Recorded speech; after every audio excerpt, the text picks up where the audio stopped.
Gusto mo bang magkaroon ng bahay ngayong 2023? Pero nahihirapan ka dahil sa laki ng mga down payment ng mga unit na iyong nakikita. This is perfect for your growing family at the same time sa mga nangungupahan. Sa halagang 10,000 pesos, mapapasayo na ang bahay na ito.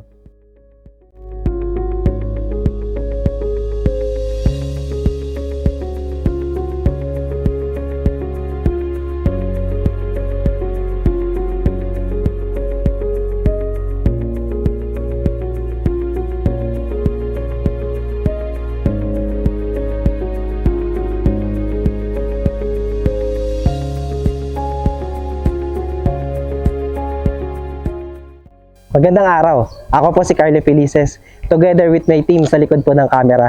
And welcome po kayo sa aming YouTube channel, ang Your Homes Cavite, kung saan po pinifeature po namin ang mga project na meron po tayo sa Cavite. So for today's house tour, i-feature po natin ang project po ni Raymulan Inc., ang Pagsibol Village na located po sa Barangay Timalan, Naik, Cavite. Ito po ay accessible via Cavitex and Governors Drive. Ang mga bahay po natin dito sa Pagsibol ay 2-story duplex unit. Meron po tayong lot area po dito na 50 per square meter kaya napakalaki at floor area na 45.5 square meter. Meron na po tayong space para sa parking area natin. At the same time, meron po tayong provision for 2 bedroom and 1 toilet and bath na complete na po ang turnover, 1 living area, 1 dining area, and at the same time, meron po tayong service area. Ang ating turnover po dito ay basic finish. So ano pa ang hinihintay natin? Tignan po natin ang bahay. Dito po, sa labas, mapapansin po natin, bubungad sa atin ang space natin para sa ating parking area.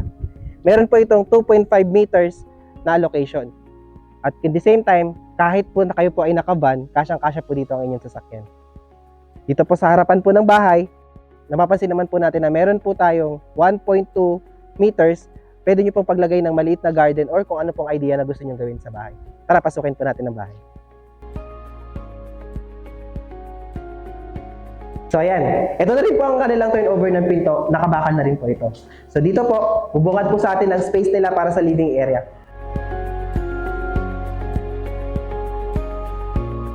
Bago yon, ang ating turnover po ng mga bintana ay naka-sliding window na po siya.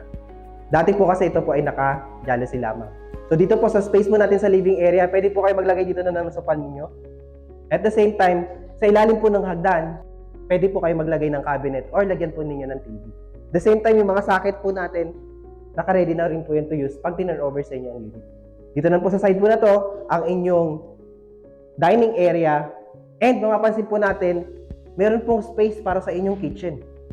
Dito po sa ating kitchen, ito na po ang countertop nila. Naka-tiles na po ito at stainless na rin po ang kanilang hugasan. Dito po sa baba, may cabinet na rin po itong naka-ready. Okay? Sa taas po natin, may insulation na po sa taas po ng ating kitchen area. So, tignan po natin ang kanilang toilet and bath. Dito po sa toilet and bath po natin, mapapansin po natin na complete na po ang pagkaka-turnover. Nakatiles na po yan, kumpleto na po ang toilet and lavatory po natin. So, sa tabi po ng ating toilet and bath, nandito po nakalagay ang ating circuit breaker. Modern na rin po ito, kaya meron na po tayong patayan ng kuryente sa bawat bahagi po ng ating bahay. Sa gilid po, nandito po ang ating pinto para sa access po natin sa ating service area. Mapapansin po natin ang space natin para sa ating service area. Meron na po sila ditong nakasemento and ito na rin po yung septic tank.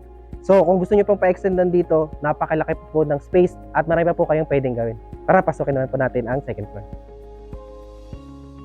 So, ayan, bago tayo umakyat, nakaslab na rin po ang ating second floor.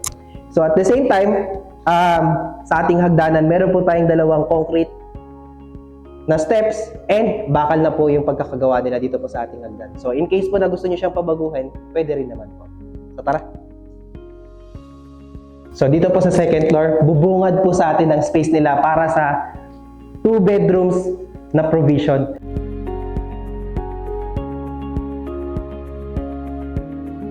So, dito po, naka-sliding window pa rin po sila. Kung mapapansin po ninyo. And at the same time, naka-ready pa rin po ang mga socket. At kung meron po kayong aircon, naka-ready na rin po yung pagkakabitan para hindi nyo na po kailangan magtibag. So, at the same time, ang ating bubong naka-insulated na rin po yan. So dito po, kung ma-imagine natin, ito po yung space natin para sa 2 bedroom. Pwede nyo pong hatiin dito. And magkakaroon na po kayo ng 2 bedroom at meron po talagang malaking space para sa inyong kwarto. So dito po sa side po na to, sa tapat po ng hagdanan, nilagyan na rin po nila ng bintana para meron po papasok na natural light. Sa umaga, hindi nyo na po kailangang magbukas ng ilaw kapag kayo po ay aakyat na hagdan. So, ayan po ang bahay. Para po, pag-usapan naman po natin ang presyo. Magkano nga ba ang mga presyo ng bahay dito sa Pagsibol? Nagsisimula po tayo sa 1.5 million and sa 1.5 million po na yun na rin po yung loanable allowance natin kay Pag-ibig. Ang ating processing fee po natin dito ay 10,000 pesos. Kasama na po doon ang pagkabit ng tubig at kuryente. Pati na rin po ang pag-process ng documents nyo kay Pag-ibig. So ang ating monthly amortization kay Pag-ibig ay nagkakahalaga po ng 9,943 pesos. At ito po ay mag-i-start pag kayo po ay palipat na sa inyong unit. Ang ating required income ay 30,000 po. In case po na hindi pasok ang inyong salary, pwede po kayong mag-co-borrower. And as of now, pasok na po ang co-borrower kahit hindi po per At degree. the same time, kung meron po kayong mga tanong, pwede nyo po kaming i-contact sa number na makikita nyo sa screen.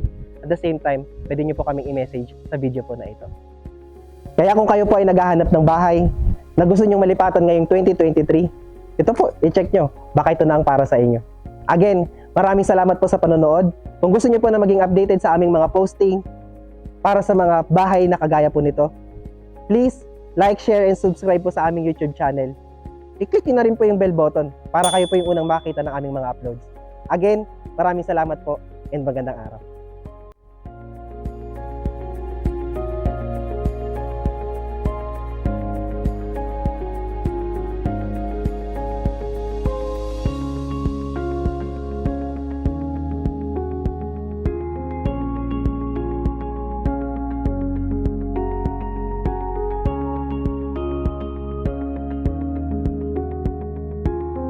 So nandito po tayo mismo sa site kung saan po tinatayo ang project po ni Pagsibol at mapapansin po natin ongoing po ang kanilang construction.